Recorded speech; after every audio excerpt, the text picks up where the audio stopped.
माझ्या या कंपाऊंडमध्ये हे जे काही झाडं लावलेले आहेत यांना मी आज जीवामृत देतो आहे. या बाकी झाडांना दिलं इकडे. आता हे जे काही पुढचं झाड आहे या झाडाला आता मी आता जीवामृत या ठिकाणी देतो आहे. आपण बघू शकता. बघा तर या ठिकाणी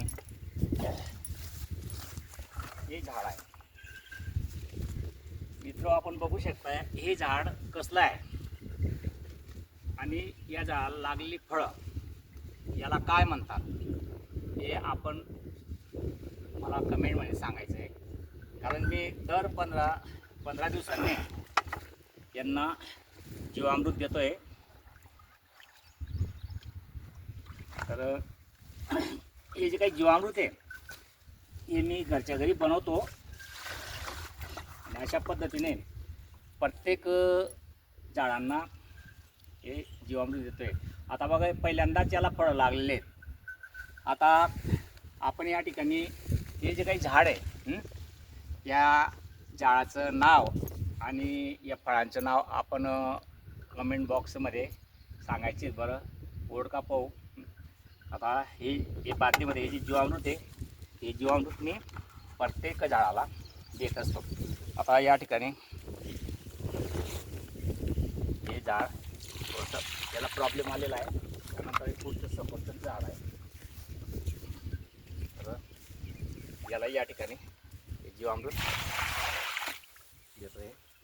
प्रत्येक झाडाला मी दर 15 ते 20 दिवसामध्ये जीवामृत देतो आहे. हे सफरचंदचं झाड आहे.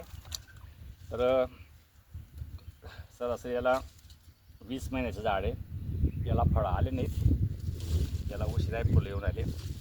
परंतु तिकडे जे काही 240 झाडं लावले तर त्या झाडांना बरीच सफरचंद आलेली होती. पण पाण्याअभावी ती फळं लहान राहिली, वाढू शकले नाही. तर अशा पद्धतीने हे झाडांना जीवामृत वगैरे दिलं जातं.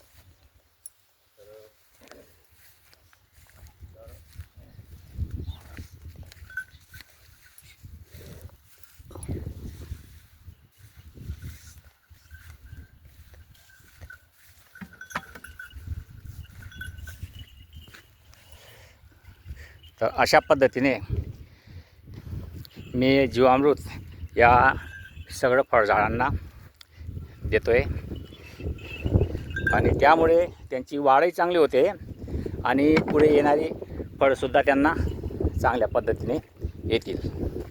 धन्यवाद.